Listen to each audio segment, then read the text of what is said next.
Korean Mafia invites nerdy black lady for a laugh, but is shocked when she stuns with new man. Seoul never slept near the docks. Even past midnight, the air buzzed with the low hum of engines, murmured deals, and the distant clang of metal containers shifting like restless beasts. Neon signs flickered above cracked pavement, painting the fog with colors too bright for a place so unforgiving. This was Kang Jun-suk's territory. The name alone made men straighten their backs and lower their voices. He was the youngest son of Kang Tae-jin, the Dragon Crown Syndicate's iron-fisted patriarch, and unlike his older brothers, Jun-suk didn't need to shout to be feared. He smiled. He joked. He humiliated. And people learned quickly which hurt more. Jun-suk sat in the VIP lounge of a private underground club, one leg crossed casually over the other, black suit tailored so perfectly it looked poured onto him. Gold light glinted off his watch as he swirled his drink, eyes half-lidded with boredom. Around him, his men laughed too loudly, desperate to entertain him. "Hyung," one of them said, leaning forward, "you remember that cafe by Pier 9? Jun-suk raised an eyebrow. "The quiet one? The one with the black girl?" Another added, snickering. "Always reading. Thick glasses. Braids that look like she forgot halfway." The men burst into laughter. Jun-suk smirked, but something flickered in his eyes. Not interest, not kindness, but curiosity sharpened by cruelty. "I've seen her," he said. "She looks like she'd apologize if you bumped into her." "Exactly," one of them said. "You should invite her to the Dragon Crown banquet." The laughter died for a split second, then exploded. Jun-suk leaned back, considering it. The Dragon Crown banquet wasn't a party. It was a display of power. A night where mafia families, business sharks, and politicians drank together under crystal chandeliers while silently measuring who would bleed next. Inviting her there would be absurd. Which was why it felt entertaining. "Why would I do that?" Jun-suk asked lazily. One of his men grinned. "Because she'd actually think you mean it." The words settled. Jun-suk's smile widened slowly. "Find her number." Amara Lewis hated closing shifts. Not because the cafe was dangerous, though it was, but because nights left too much room for thoughts. During the day, customers came in waves, conversations overlapped, and the world moved fast enough that she could hide inside her routine. At night, everything slowed. The cafe near Pier 9 was nearly empty. Rain streaked the windows, blurring the neon lights outside into watercolor smears. Amara wiped down the counter for the third time, even though it was already clean. She adjusted her oversized sweater, tugging the sleeves over her hands. Books were stacked beside the register. Economic theory, contract law, old philosophy texts scavenged from second-hand shops. She read between orders, during breaks, whenever the world allowed her a moment. She didn't belong here. She knew that. But belonging cost money, connections, confidence, all things she was still learning to collect. The bell above the door chimed. 3 men in expensive coats walked in, eyes scanning the room like they owned it. Amara's shoulders stiffened. She recognized them. Everyone did. Dock enforcers. Dragon Crown affiliates. She lowered her gaze instinctively. "Coffee?" she asked softly. One of them leaned on the counter. "You're Amara, right?" Her heart skipped. "Yes." "Someone wants to invite you somewhere." She blinked. "Who?" The man smirked. Kang Jun-suk. The name landed like a dropped glass. She'd seen him once, weeks ago, standing across the street in a black car, laughing with men who looked like weapons disguised as humans. His eyes had briefly met hers through the cafe window. She'd looked away immediately. Why would he remember her? "I think you have the wrong person," she said carefully. The man slid a phone across the counter. A new message glowed on the screen. "Come to the Dragon Crown banquet. Dress nicely. I want to see you there." No emojis. No explanation. Just entitlement. Amara stared at it, her pulse roaring in her ears. "Is this a joke?" she whispered. The man shrugged. "Depends what you make of it." They left without another word. That night, Amara sat on the edge of her narrow bed in her tiny apartment, phone clutched in both hands. The room smelled faintly of old books and instant noodles. Outside, sirens wailed and faded. Her reflection stared back at her from a cracked mirror, braids pulled back too tightly, dark circles under tired eyes, glasses slipping down her nose. She laughed once. A small, bitter sound. Why would someone like him want someone like me? She imagined walking into that banquet, men in suits turning to stare, laughter curling behind polite smiles. She imagined being the joke before she even opened her mouth. Her finger hovered over the delete button. Then she remembered every time she'd been overlooked. Every time someone spoke over her. Every time brilliance went unnoticed because it didn't wear lipstick or heels. Slowly she straightened. What if it's not a joke? She whispered to herself. Or worse, what if it is, and I go anyway? Amara exhaled. Her reply was simple. I'll be there. She set the phone down, heart racing. Across the city, Kang Jun-suk read the message and laughed, raising his glass. The game had begun, and neither of them yet understood who would be humiliated in the end. The Dragon Crown Hotel stood like a monument to arrogance. 40 floors of glass and steel pierced the Seoul skyline, glowing gold against the night like a throne no one dared challenge. Valets in black gloves opened doors for men whose names were never written down, only whispered. Security stood everywhere, expressionless, armed, trained to kill quietly. This was not a place where mistakes were forgiven. Amara stood across the street, clutching her small handbag like a lifeline. For nearly 10 minutes she didn't move. The hotel entrance reflected her back at herself, sleek marble, mirrored columns, a parade of power flowing in and out. She looked small. Her dress was modest but carefully chosen. Midnight blue, simple lines, no glitter.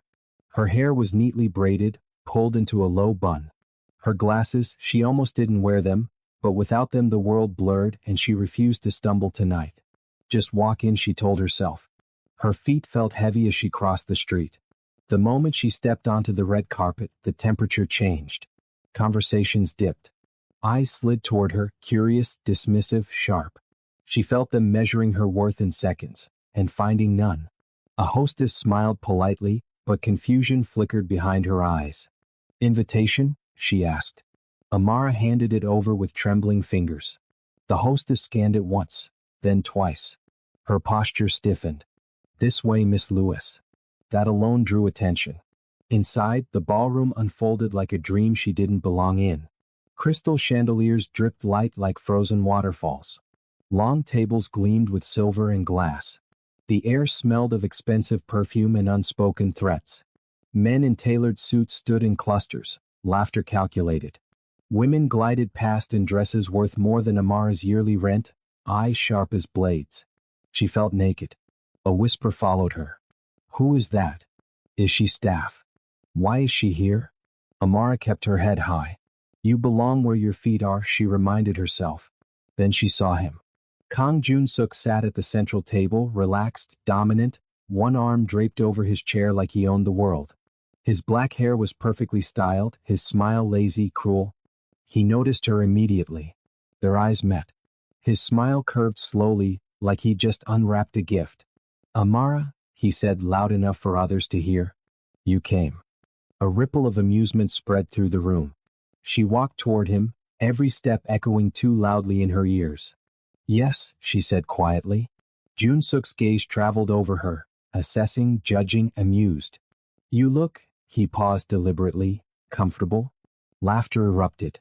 It hit her like cold water. Her cheeks burned, but she didn't look away. Thank you, she replied simply. That surprised him. He gestured to an empty table near the edge of the ballroom. Sit. Enjoy. Not with him. Away from him. The message was clear. She obeyed. The table was set for two. One chair empty. It screamed louder than words. Waiters moved around her as if she were invisible. Wine glasses remained untouched. Plates were served and cleared without anyone asking if she wanted anything. She felt like a prop. Across the room, Jun-suk's laughter carried easily. Every now and then, his eyes flicked toward her, checking, is she still there? She was. She watched the room instead. She watched power exchange hands in nods and smiles. She watched alliances form over shared jokes. She watched women lean close to men who barely listened. And she realized something chilling. This world wasn't elegant. It was predatory. And she was meant to be prey. A man at a nearby table leaned toward his companion. She's brave. Or stupid. Probably both, the other replied. Amara's fingers curled in her lap. You can leave, a voice whispered inside her. But another voice, stronger, answered. No. You were invited. You stay. Midway through the evening, Jun-suk stood, glass raised. The room quieted instantly. To friends, he said smoothly. To power. And to unexpected guests. Eyes turned to her. A few people laughed openly now. Amara felt it then, not just embarrassment but something sharper. Anger. She rose slowly from her chair. The sound of her heels against the marble floor echoed like a challenge. Jun-suk tilted his head, amused. Something you'd like to say? Yes, she said, voice steady despite the storm in her chest. I'm just waiting. For what? He asked, smirking. She met his gaze fully. For the rest of the invitation. A beat of silence. Then laughter. Jun-suk leaned back, clearly enjoying himself. You're funny. I didn't know nerdy girls had jokes.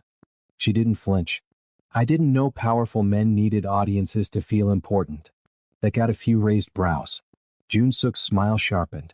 So tell me, he said casually, did you come alone? The question was a blade disguised as curiosity. The room leaned in. Amara exhaled slowly. No, she said. The air shifted. Jun-suk laughed. Really? Then where is he? Amara turned toward the entrance. And for the first time that night, she smiled. The smile on Amara's face didn't belong in that room. It wasn't loud. It wasn't smug. It wasn't nervous. It was calm. And that unsettled calm Jun-suk far more than tears ever would have. For a brief moment, the ballroom held its breath. Jun-suk straightened slightly in his chair, studying her with renewed interest, as if she'd suddenly changed the rules of a game he thought he controlled. You didn't come alone, he repeated, voice smooth, amused. Then by all means, introduce him. Laughter rippled again, softer now, uncertain. Amara didn't answer immediately. She stood there, hands relaxed at her sides, shoulders no longer drawn inward. The whispers that had clung to her all night seemed to slide off her now, as if she had stepped behind invisible armor. I will, she said quietly, when he arrives. That earned a few snickers. Jun-suk lifted his glass. Ah, so we're waiting. Yes. For how long? He asked. Amara tilted her head slightly. As long as it takes. That was when someone muttered, delusional. Another laughed. Poor thing. Jun-suk waved a dismissive hand. Sit down, Amara.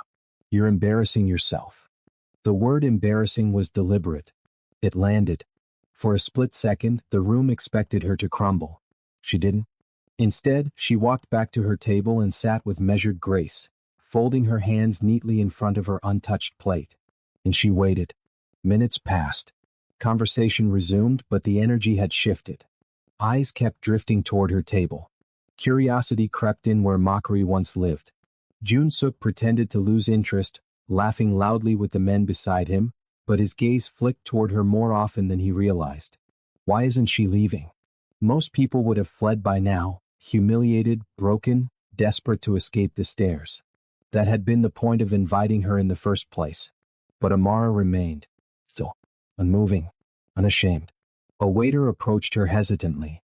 Would you like some wine, miss? She looked up, surprised, then nodded. Thank you. As the glass was poured, Jun-suk noticed something else.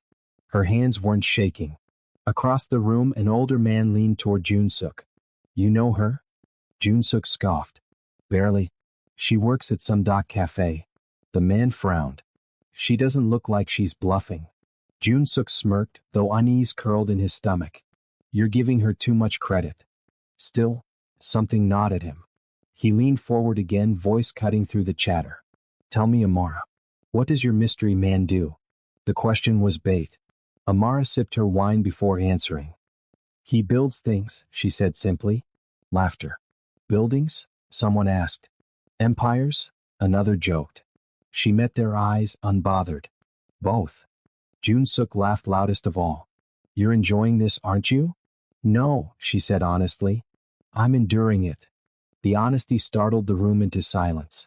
You invited me here, she continued, voice even. You wanted to see me. So I stayed. That's all. Something tightened in Jun-suk's chest. He hadn't expected dignity. The humiliation escalated subtly after that. A woman in a red gown deliberately took Amara's empty chair and slid it closer to Junsook's table, forcing Amara to pull another chair over herself. Someone spilled wine near her feet and didn't apologize. Another guest asked loudly if the help could clear their plates. Each slight was small. Together they were crushing. Amara absorbed them all. And stayed. Inside, her heart pounded so hard she was afraid others might hear it. Every instinct screamed at her to disappear, to shrink, to fold inward like she always had. But she remembered something her mother once told her. People decide who you are by how long you stay standing when they want you gone. So she stayed standing. Junsook finally rose again, irritation bleeding into his voice. You know, he said, circling slowly, I admire confidence. But there's a line between confidence and fantasy. He stopped in front of her table. You really expect us to believe someone important is walking through those doors? For you? Amara looked up at him. Yes. A dangerous edge entered his smile. Then let's make this interesting, he said. If no one shows up in the next 5 minutes, you leave. Quietly. The room leaned in. And if he does? Someone asked. Junsook chuckled. Then I'll apologize. That earned laughter. Amara considered him for a moment, then nodded. 5 minutes, she said. Junsook glanced at his watch. The countdown began. Minute 1. Nothing. Whispers grew louder. She's done. This is cruel. She should have left earlier. Minute 2. Junsook crossed his arms, smug. Amara stared at the doors. Minute 3. Her palms began to sweat, but she didn't move. Minute 4. Junsook smiled triumphantly. Looks like. The ballroom doors opened. Slowly. The sound cut through the room like a blade through silk. Conversation died instantly. Amara exhaled. And stood. The sound of the ballroom doors opening wasn't loud. No dramatic bang. No announcement. Just the soft, deliberate click of polished metal unlocking. And somehow that sound carried farther than gunfire. Every conversation died mid-sentence. Laughter cut off awkwardly. Glasses froze halfway to lips. Even the music, low and elegant just moments before, felt suddenly wrong, like it didn't belong anymore. Amara felt it before she saw him. The shift in air. The tightening of the room. The instinctive awareness of danger that rippled through men who had survived it. She didn't turn right away. She didn't need to. Because Kang Junsook had gone very, very still. His smug expression collapsed into something harder, sharper. His jaw tightened. His eyes narrowed, not in amusement now, but in recognition. The man who stepped through the doors didn't look flashy. No gold. No entourage. No wasted movement. He was tall, broad-shouldered, dressed in a perfectly cut black suit that looked functional rather than decorative. His hair was neat, his expression unreadable, his presence heavy, like gravity had decided to take human form. Every Mafia head in the room knew him. Park Min-jae. The man who controlled the Eastern docks without ever appearing in photographs. The man whose name didn't circulate in gossip because people were afraid to say it out loud. The man whose deals ended wars before they started. He didn't pause to scan the room. He walked straight in. The click of his shoes against marble echoed like a countdown. Step, step, step. Amara turned. Their eyes met. Relief washed over her. Not dramatic, not explosive, but grounding. Like touching solid ground after free falling. You're late, she said softly. Min-jae's lips curved into the faintest smile. Traffic. The simplicity of the exchange hit the room like a slap. He pulled out the chair beside her without asking permission from anyone, and sat. Silence reigned. Not awkward silence. Fearful silence. Junsook recovered first, forcing a laugh that rang hollow. Well, this is unexpected. Min-jae didn't look at him. He reached for Amara's hand instead, lifting it gently, pressing a kiss to her knuckles. Slow, deliberate, intimate. She doesn't like to be rushed, Min-jae said calmly. I told her I'd meet her here. That was when murmurs exploded. You know him? That's Park Min-jae. Why is he with her? Junsook stood abruptly. You didn't mention you were bringing him. Amara adjusted her glasses. You didn't ask. Min-jae finally turned his gaze toward Junsook. The temperature dropped. I heard you were hosting, Min-jae said. So I came. Junsook swallowed. This is a private event. Min-jae tilted his head slightly. So is my patience. A few men shifted in their seats. Jun-suk forced a smile. We were just joking. Amara's hand tightened in Min-jae's. He noticed. Min-jae leaned back, studying the room with calm assessment. You invited her. Yes, Jun-suk said carefully. And you laughed. Pause. People laughed, Jun-suk corrected.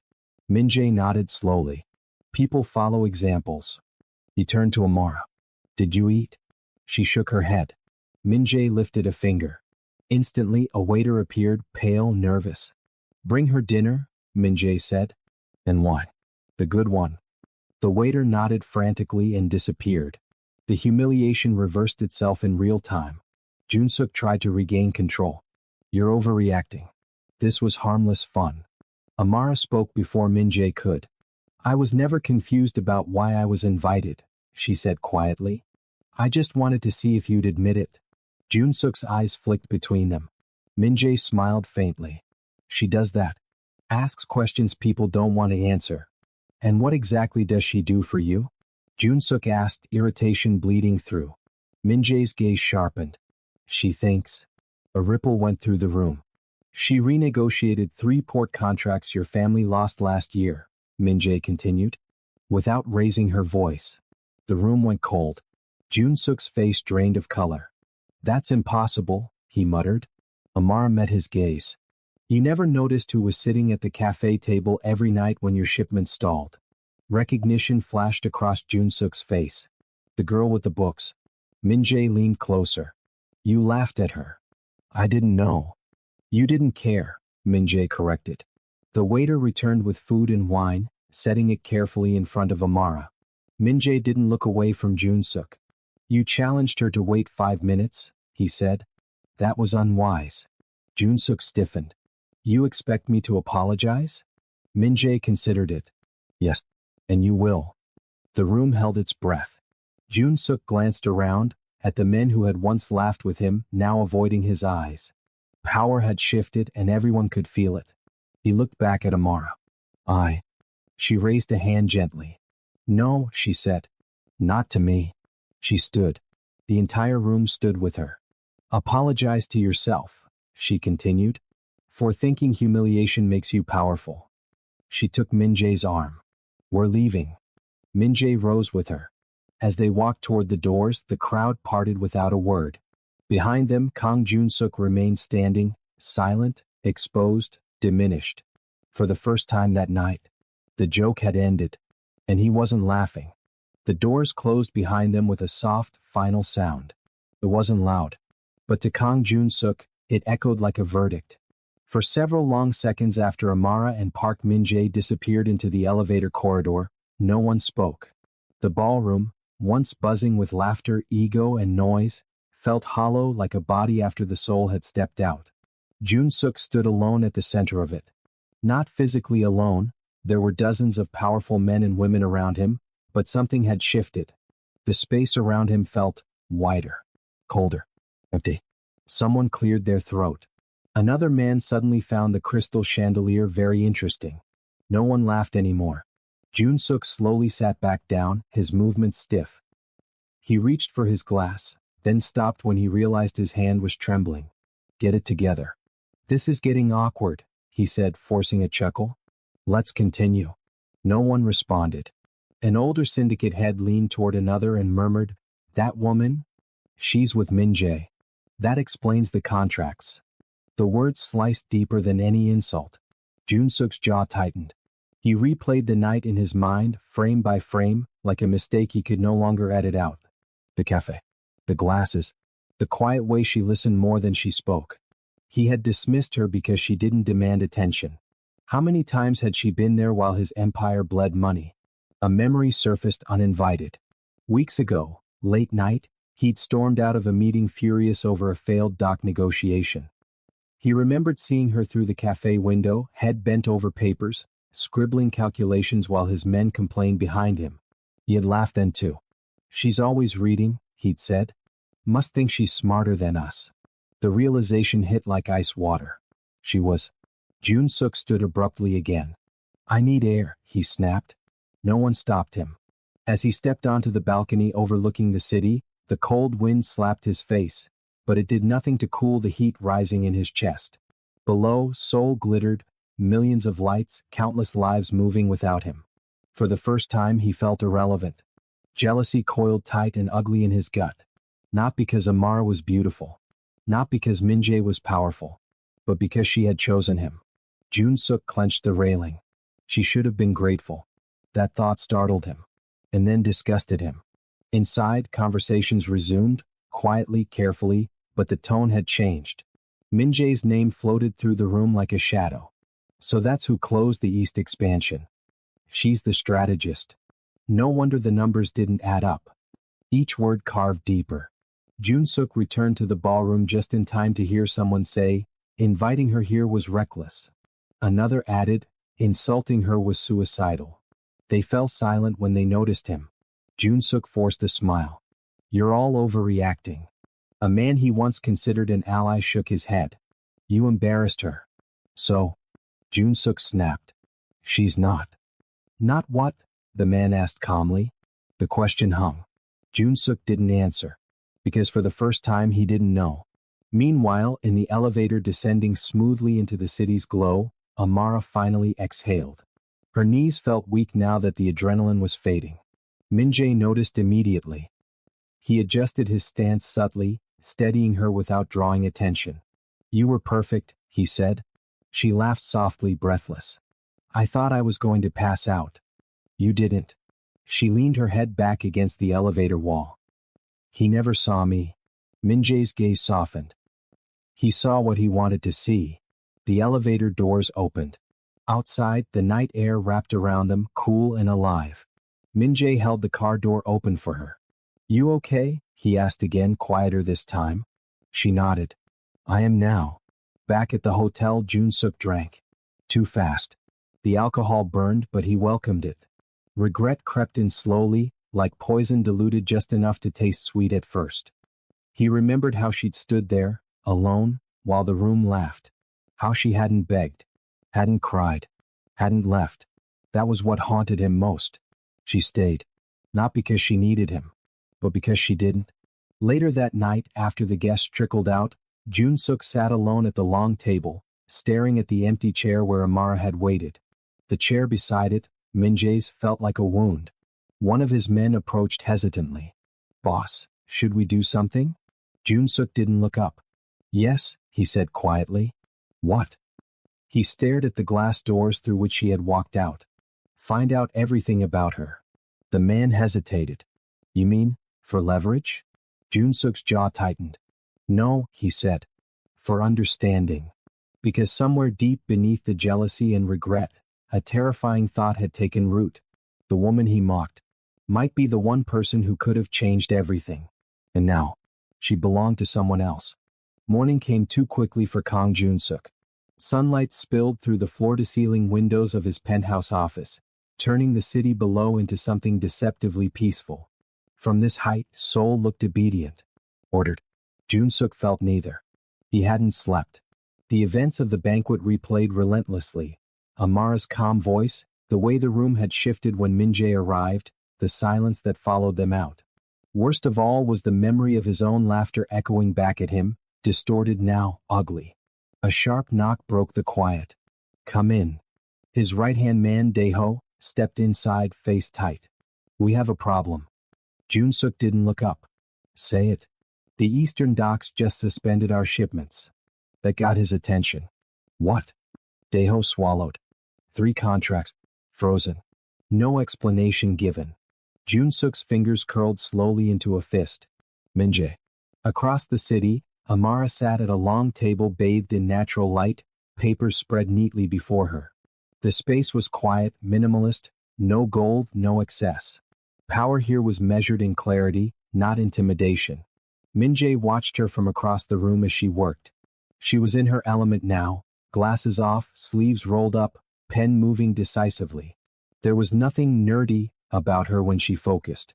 She commanded the room without raising her voice. This clause, she said, tapping a document, is where they thought they were clever. Min-jae leaned in. They weren't. No, she agreed. They were sloppy. She slid the papers back toward him. This pause will hurt them. Not permanently, but enough to make a point. Min-jae nodded.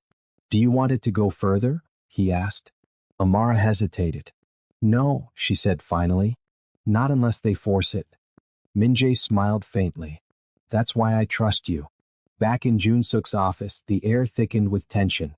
This is retaliation, Jun-suk snapped. He's sending a message. Daeho nodded. People are already talking.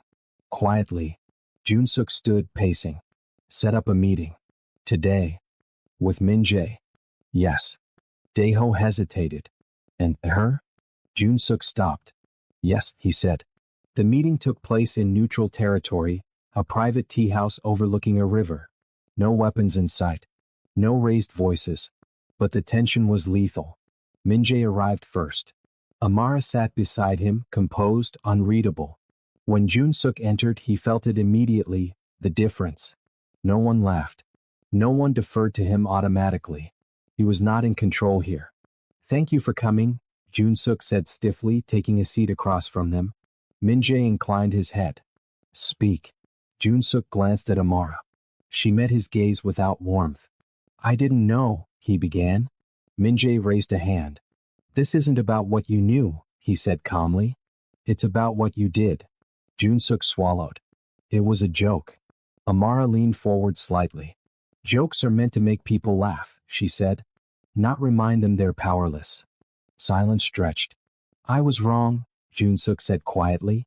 It cost him something to say it. Min-jae studied him carefully. Wrong enough to change? Jun-suk clenched his jaw. Yes. Amara spoke again. Then listened carefully. She slid a document across the table.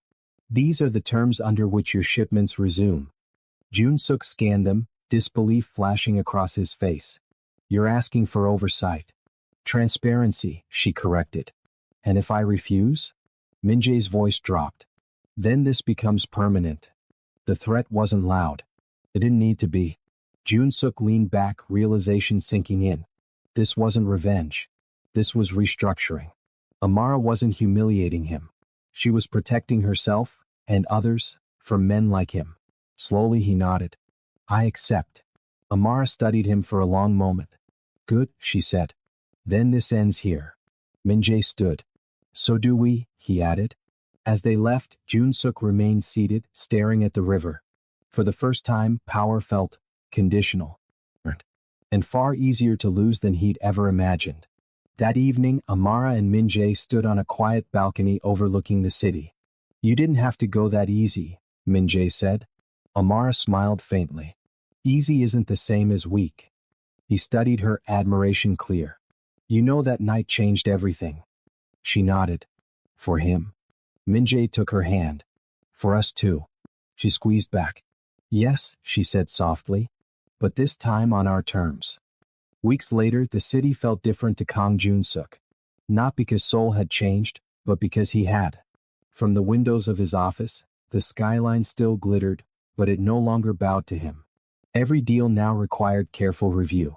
Every signature passed through layers of oversight he hadn't needed before. The world had not ended, but it had become smaller, more cautious. Controlled. And at the center of it all was a name he couldn't stop thinking about. Amara Lewis. Not spoken aloud. Not mocked. Not dismissed. Respected. At the cafe by Pier 9, life moved at a gentler pace. The tables were the same. The windows still fogged in the mornings. The bell above the door chimed softly as customers came and went. But Amara no longer worked there. The chair where she once sat with her books remained empty most nights, a quiet monument to someone who had outgrown the space. A new manager ran the cafe now, funded discreetly through a trust Amara had set up. Fair wages. Reasonable hours. Safety measures. She hadn't burned the place down. She built it up. Amara stood on the balcony of a high-rise overlooking the river, wind lifting the edges of her coat. She no longer wore oversized sweaters to disappear. Her style was still simple, but intentional. Min-jae joined her, handing her a cup of tea. Thinking? He asked. She smiled. Remembering. He leaned against the railing. Regrets. She shook her head. Lessons. They watched the water flow silently for a moment. You know, Min-jae said, people talk about you now. She laughed softly. I figured. They say you're dangerous. She raised an eyebrow. Am I? He smiled. Only to people who underestimate you. Across the city, Jun-suk sat in the same underground club where it had all begun. The laughter was quieter now. His men still respected him, but they watched him differently. Carefully. Waiting for cues instead of scrambling to please. He lifted his glass, then set it down untouched. I made a mistake, he said suddenly. The men froze. Daeho glanced at him. About the docks? No, Jun-suk replied. About a woman I thought was small. No one laughed, because no one thought it was funny anymore. Amara received an envelope one afternoon. No return address, no threats. Just a note inside. I was wrong. You deserved better. Kijas. She read it once. Then folded it neatly and placed it in a drawer. Not as a trophy. Not as closure. But as proof that power didn't always win. Awareness did. One evening, Min-jae took her back to the Dragon Crown Hotel. Not for a banquet. For dinner. They sat at a quiet corner table overlooking the city lights. No audience. No spectacle. As dessert arrived, Min-jae reached across the table. I never thanked you, he said. For what? For reminding me why I build things instead of destroying them. She smiled softly. I never wanted revenge. I know, he said. That's what makes you terrifying. She laughed genuinely this time.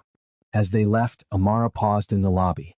She glanced once toward the ballroom entrance, the place where she'd once stood alone under 1,000 judging eyes. Min-jae followed her gaze. Want to go in? She shook her head. No. She took his hand instead. I already walked out with everything I needed. They stepped into the night. Behind them, the doors closed gently. No applause. No humiliation. Just the quiet certainty that the last laugh didn't need an audience. Because the woman who had been invited for a joke had rewritten the ending.